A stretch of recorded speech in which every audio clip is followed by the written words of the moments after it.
Hi, welcome to the Owatonna Today Show. I'm Shelley Whitehead. Thanks so much for joining us right here on Charter Channel 8. You know, we would not be here without those people who've stepped up and said, hey, we like what you're doing. We want to keep it going. So we would love to thank our sponsors. We're going to start off with our premier supporters. They are the City of Owatonna, Express Employment Professionals, Owatonna Public Utilities, Safe and Drug-Free Coalition of Steele County, and United Way of Steele County. Thank you to them.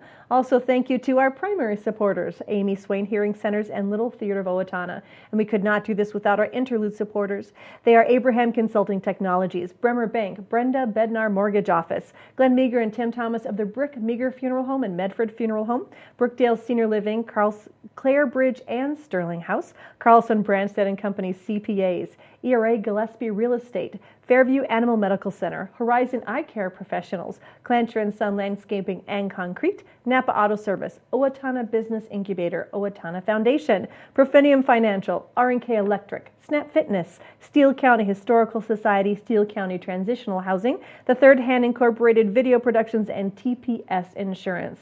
We want to thank each and every one of those businesses and organizations for coming along with us on this crazy ride we call the Owatonna Today Show. And we'd like you to thank them too by giving them your business or support. And when you're in there, make sure you let them know that you saw them right here on the Owatonna Today Show so they know that their advertising dollars are working. And if you'd like to be a part of this, we'd love to have you. All you have to do is call Leanne Alt. She's at 390-5751. Let her know what you'd like, that you'd like to be a part of this great adventure, and she will give you the information that you need. So stick with us today. We're going to be talking with the plant ladies as well as the strategic planning through the United Way. So we'll be right back. I'm Dan Branstad of Carlson Branstad and Company, Certified Public Accountants. We support the Owatonna Today Show. Owatonna Public Utilities, real people, real reliable, real progress. Making life a little easier day after day, taking pride in our community, listening to what you say, a voice you can talk to. We're growing with you in mind in everything we do. Owatonna Public Utilities. Greetings, I'm Laura Ressler, Director of the Steele County Historical Society, and I welcome you to our History Center. We invite you to join in all our activities events where we honor the past and look towards the future.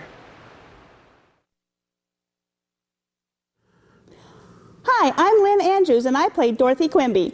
And I'm Matt Durand, and I play Bob Quimby in LTO's current production of Ramona Quimby, directed by Sandy Hardy Hagen and sponsored by Federated Insurance. Performances of Ramona Quimby will be held Friday and Saturday, June 13th and 14th at 7:30 p.m., with a matinee on Sunday, June 15th at 2 p.m. And again the following Thursday through Saturday, June 19th, 20th, and 21st at 7:30 p.m.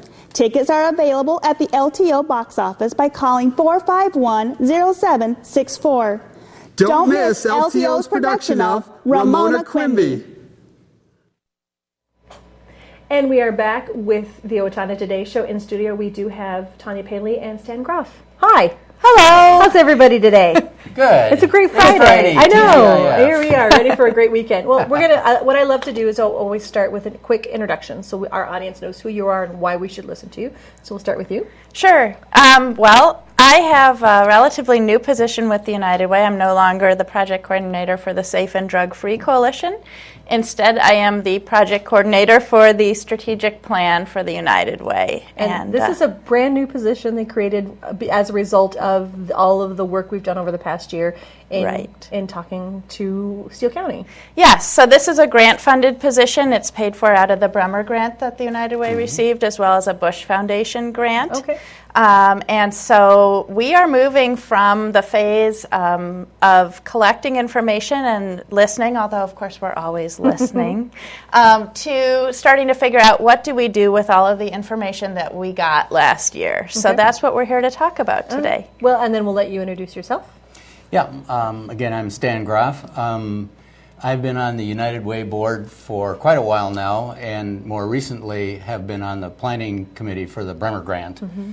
And last February, I was asked out of retirement to take the interim director position at Steele County Public Health. Mm-hmm. And so what a happy happenstance, as it were, that the public health, who has been working already with the Bremer Foundation Grant, and myself and being on the board all came together at the right time, I think. So. Well, and I wanted to talk a little bit about that because, you know, especially looking at Steele County and the departments trying hard to help as best they can. And so now that we've kind of, what I felt like is before this, everybody was trying really hard to help in their own little worlds. And for somehow this grant and this workshop has kind of brought everybody together so that we're all pulling in the right direction. Would you agree with that? That is very well characterized. The mission, in part, of the Public Health Department is to do those things that we can under the law to improve population health. It's just what we've done forever. And so if we can do new partnerships and new strategies to help bring that along, that fits right in with what it is that we're supposed to do under the law and under the direction of the county board. So, lucky us, this project comes along, and we can help facilitate in a number of ways that we'll get into as we go through this, what we've learned and the planning process itself. And we're almost to that implementation stage now. Oh, good. Well, Tanya, what I want you to do is kind of give us a summation, because it was a long time that you've been working. But tell us about what you have here now. This is the actual. What do you call this? Well, this is our community assessment, and it's basically the publication of all of the results from the previous year, the first year of the grant. And so it includes, I know a lot of folks that are listening probably were at the town hall meeting that was the kind of the capstone of that process, but there were also a lot of other opportunities to get feedback, both in terms of focus groups where they talk to folks who are living as low-income, in low-income households in our community, kind of their lived experience of what's going on. And then also talk to CEOs, and certainly our board had input into this, and also people who are in the workforce. So it was really an attempt to have a comprehensive conversation with the community, specifically around 3 issues. One was kind of what are the obstacles preventing you from good health as you define it, and that's kind of our focus today. But we also talked about achieving the income, a sustainable income for your family or yourself, and also related to that education and training. So the community assessment words it in terms of disparities. So what are the differences? What are the extra challenges that folks in our low-income population or our population of color here in Steele County, what are they experiencing, and how can we level the playing field so that everybody has an equal opportunity? Without this grant from Bremer, would this dialogue have been able to take place in such a time-efficient way?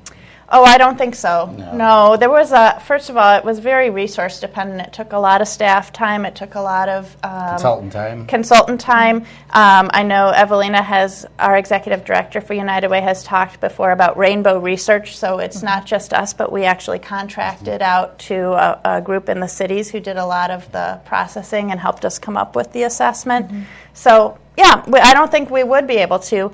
And I think, as you were saying before, one of the things that's exciting about this is that there are so many people who care about the health of our community, so many organizations that do. So public health certainly, but also our Mayo Clinic Owatonna and the hospital, and then folks who are just working in the community that care about health. And one of the things that I like about this report is that it's heavily reliant not only on input and focus groups and asking the community how things are, but it's also heavily reliant on actual research. And so, it depends a lot on literature research and pulling together a lot of studies so that the sense that we get from the community is backed up by well-researched because fact.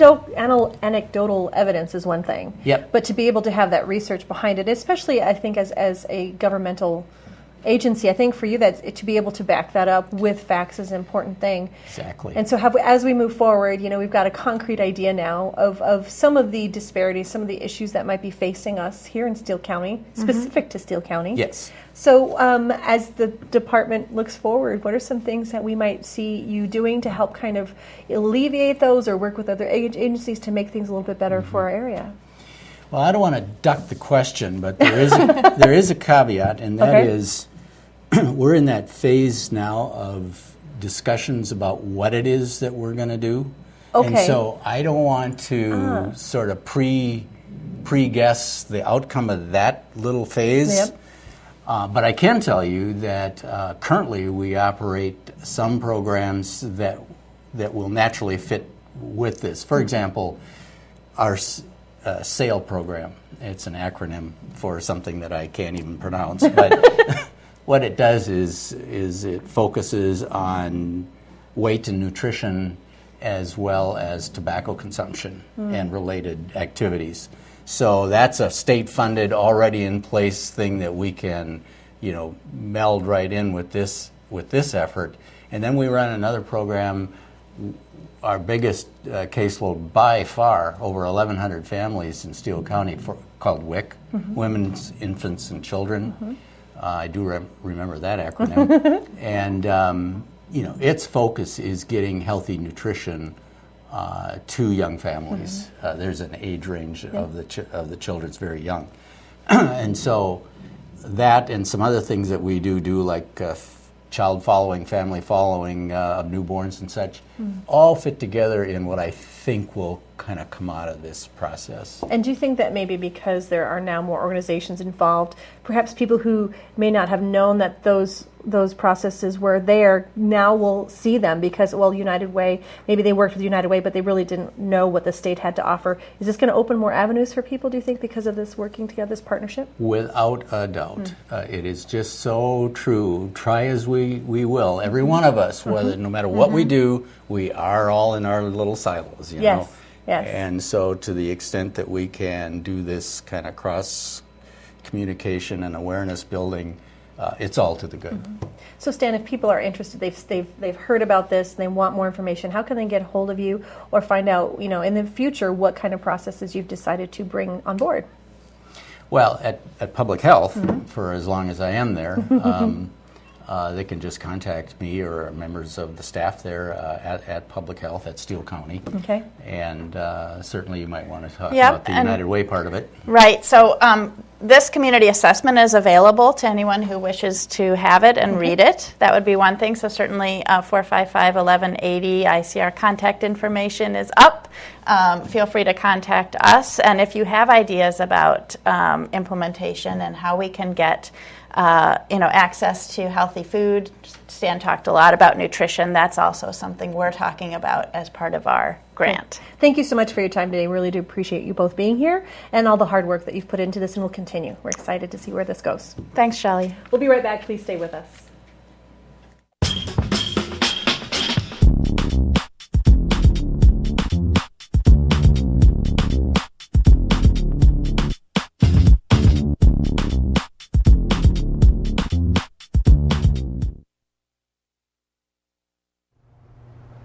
Recreational fires are allowed within the Owatonna city limits. They must be contained within a fire pit or a device designed for such use, and can be 3 feet in diameter and no more than 3 feet high. They must be 25 feet from a building or combustibles. Only untreated or unpainted woods must be used. Fires must be attended by a person at all times that are capable of extinguishing the fire. This has been a safety tip from the Owatonna Fire Department. Did you know that it is illegal in the city of Owatonna to host or allow a gathering where minors will be consuming alcoholic beverages on your property or in your residence? Did you know that it is illegal to provide minors with alcohol unless they are your own kids in your own home? Underage drinking leads to increased risk of future chemical dependency, engaging in more serious criminal activity, and becoming a victim of a crime. Please help keep our kids and our community safe by not encouraging, hosting, or allowing underage drinking. This is a message from the Owatonna Police Department and the Safe and Drug-Free Coalition of Steele County. Hi, I'm Glenn Mager. And I'm Tim Thomas of the Brick Mager Funeral Home, and we're proud to serve the Medford and Owatonna areas with cremation and traditional funeral services. And we're proud to be a part of the Owatonna Today Show. Hi, this is Barry Gillespie, president of ERA Gillespie Real Estate, where our pledge is to save you money, save you time, and simplify your life. And we're proud supporters of the Owatonna Today Show. Hello, I'm David Einhaus with the Owatonna Foundation. Thank you to all of our donors who have helped make Owatonna a better place to live. Will you join us today with a financial gift? Owatonna Foundation is a proud sponsor of the Owatonna Today Show.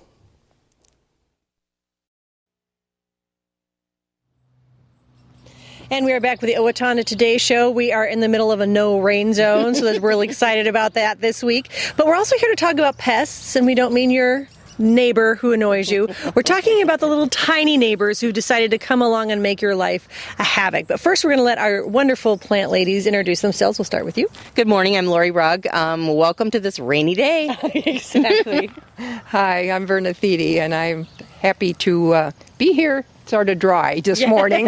Well, Verna, we're going to start with you because we're in your garden. Okay. And we wanted to talk a little bit because you said that for one of the first time in the years you've had this garden, for about 20 years, you've noticed a very invasive pest. And we wanted to talk a little bit about what to do when you see those pests and how to take care of them. Yes, it was a cutworm. We had left for the weekend, and I came back to a lot of missing plants. And it kind of puzzled me at first, and then realized that when I saw some of them cut off at ground level and some of them totally gone, that's probably what it was. And they're hard to find because they're night feeders, so once you scratch around your remaining plant, you can usually find them. And they're a little, I've got a good picture here. It's a worm. No. They're usually gray or brownish colored, and when you scratch around your... Okay.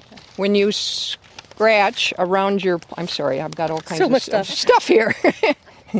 When you scratch around your plant, when you find them, they'll curl up into the form of a C, so that's a good way to identify them. But, you know, eggs are laid in the soil, they hatch, and they love seedlings, so my solution is you put a collar around your plants, and really what you should do is when you first put them out in the spring to do it, but I had no idea I was going to have them, so I didn't. But you can see some of the collars around some of my remaining plants now. But they also attacked beans, my kohlrabi, and this is my third tomato plant that they devoured. And it's got a really sturdy stem on it, but you can see where it really munched on the stem trying to get it, and it finally did. And so you're showing me this actually was all the way chomped through. It did eventually. At the base. And in fact, you have over here a poor little plant that was very good. This morning you found it. Yes. I did not find a cutworm around it, but the poor plant is tipped over, and you can see where it was cut off just right at ground level. Because we have had a lot of rain and wind, but none of the other plants are affected that way. So that's why when you look for these little pieces of evidence, you're kind of being a detective here. And it's a good idea to go out at least once a day and check your plants for that reason, because they can do a lot of damage in a short amount of time. So be diligent in scouting around. Potato beetles are probably going to be coming out now. Asparagus beetles could be visible. I just keep a jar of soapy water in the garden, and they're attracted to that. No, I picked them off and put them in the soapy water. She has to touch them. Well, you can use other means of knocking them into the soapy water. Get a bucket if you can't get them in the jar. But yeah, that's my means of dealing with them. Okay. So, and then I have a butterfly net out here because you will always see the white. I call them cabbage butterflies, the white ones. And they turn into, of course, cabbage loopers that will eat your cabbage, your Brussels sprouts, that type of plant. So I like to have my little butterfly net handy to catch them before they lay their eggs. So, well, we wanted to talk. You are also having your own pest infestation. So let's talk about what's going on in your garden. Well, I have a lot of perennials, as you all know, and one of these was in my garden, and I kept looking at it thinking, what's going on with my plant? And it just kept looking sicker and sicker and sicker. And so upon doing a little research, this is a columbine plant, a native columbine plant that has the little red flowers on it like most people would know it by. And there is, voila, a columbine sawfly that eats it. And it looks just like this. It defoliated the whole plant. It was in flower, had beautiful flowers on it, and it's really trying to come back. It's trying to re-leaf out again. So I don't think it's a goner, but for this season, I just thought I'm going to dig it up and get it out of my garden. So if you have columbine in your garden and they look like this, that's what's happening. And they look like this. It's a green worm, just like you see. And I saw them in my yard when we were doing some landscaping, and I thought, oh, these are really cool. My grandson thought they were great because they're green worms. They're probably about that long. They don't have any markings on them at all. So I just thought it was kind of a cool little green worm. Well, it's not so cool now because he did a number on my plant. And like Verna said, there's a lot of other pests in your garden right now, and I printed off some pictures too. This is a Japanese beetle that you'll be seeing coming about the 4th of July. They're really pretty bugs. I mean, as far as bugs go, I thought, oh, that's really kind of a pretty one. And here's a potato beetle. Verna had mentioned potato beetles, so that's what that looks like. So we got to be on guard for that. Stink bugs is another thing that I saw. This is a 4-lined plant bug too that's kind of really pretty, I thought, with its lime green and black. That's something else that will be in our garden soon. The other thing we were just talking about with all the wet, slugs and earwigs. And earwigs are kind of a pinchery looking little brown thing that you see crawling around and you think, oh my word, it's a devastating little bug. Yeah. I've never been bit by one. They say they do bite. Okay. But they will, again, chew on your plants and all that kind of stuff. Slugs will attack your hostas. I've never really set out little beer baits or traps, but they say if you set a shallow dish in your garden, fill it with beer, they're attracted to that, they fall in and drown. So if you don't want to touch slugs, you can do the old beer trick and they'll fall in there and drown. Yeah. So the best thing, though, as Verna was saying, is just be in your garden. Right, be aware. Look for little holes in your plants. Look for those kind of things. What are some other clues that maybe something's not quite going right with your plants? Oh, if the leaves start to turn yellow, if you're finding that your plants aren't growing aggressively, like they should be, if we have enough heat and enough water and enough, other good things going, there's got to be a reason why that plant isn't flourishing or, flourishing and really doing very, very well. So then you have to start look underneath sides of the leaves, like Verna said, dig around in the dirt. There's just got to be something going on there. Well, and you have a great book, and then there's also the internet. But what are some other resources that you can do if you've just got a problem and you can't solve it? What are some great ways? What are some resources that people can check out? If you can bring a sample to the extension office, Deb is very knowledgeable in helping you. The internet is a great source, but if you're totally Buffalo, just call the extension office or even bring a sample. Is a lot easier to have someone ID your problem. Mm-hmm. So I guess we have a lot of good sources. Talk to your master gardener. Your local master gardener. Yeah. Well, we are planning for more rain this next year or this next week. And what can we do to help ourselves? Because I know, other than building a giant umbrella, really, or I don't know, quick drainage, what are some things that we can do just to maybe protect some of the more sensitive plants? I don't have a good answer for that.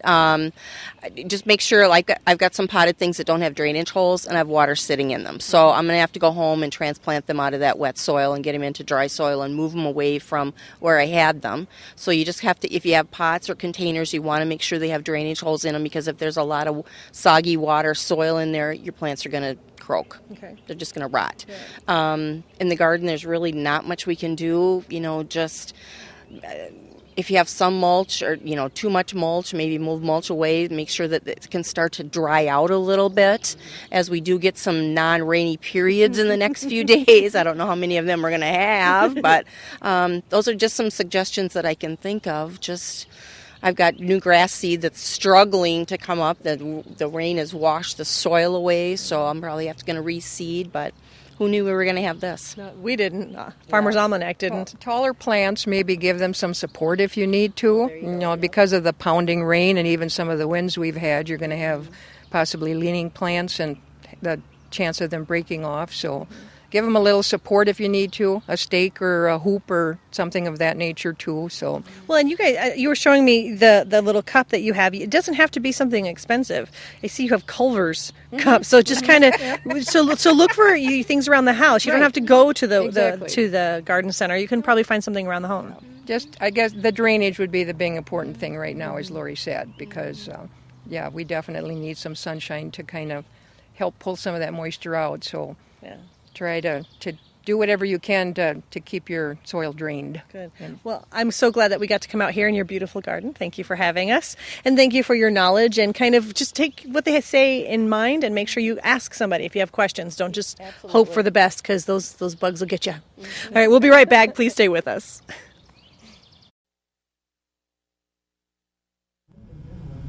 Hi, I'm Amy Martinez. And I'm Adam Martinez, owners of Snap Fitness in Owatonna. Snap Fitness is a fast, convenient, and affordable fitness center, and we're proud supporters of the Owatonna Today Show. The United Way Women's Leadership Council invites all community women to our first annual Power of the Purse event on Tuesday, June 17th at the Owatonna Country Club. Enjoy great food, a silent and live auction, and hear about our partnership with the Dolly Parton Imagination Library and Owatonna Rotary.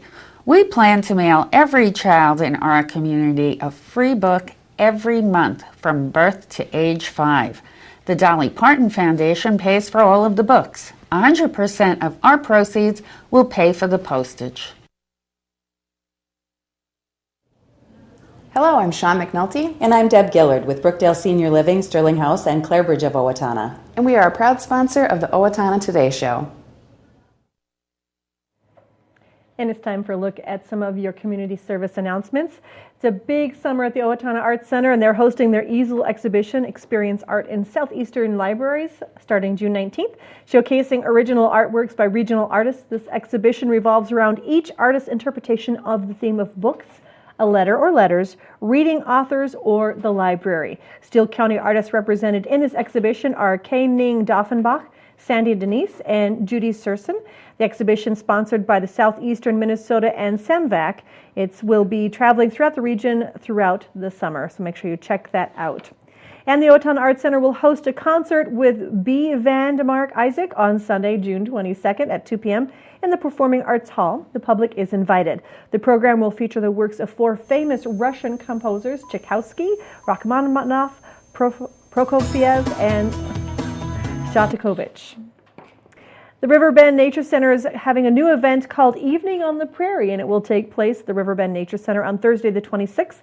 The event will feature hors d'oeuvres, cocktails, and entertainment on Riverbend's enchanting prairie. Entertainment will be the legendary storyteller and musician Duke Addix. Tickets can be purchased for $50 for each from the Riverbend Nature Center. Call 507-332-7151 for more information. And it's the Steele County Free Fair Barn Bash coming up. It's just around the corner on Saturday, June 28th. A full afternoon and evening of entertainment and food will start at 11 o'clock. There will be food vendors, entertainment, silent and live auctions in the beer garden, car, tractor, and truck show. Lots of kids' activities, as well as camping for the weekend will be available. You can contact 444-0004 for more information regarding that. Thanks so much for joining us this week at the Owatonna Today Show. We'd love for you to join us next week when some of our guests will include Build the Barn Bash information, as well as Bob Olson and 2 students with their trip to Washington. Just a great time for you to join us next week. We will see you then.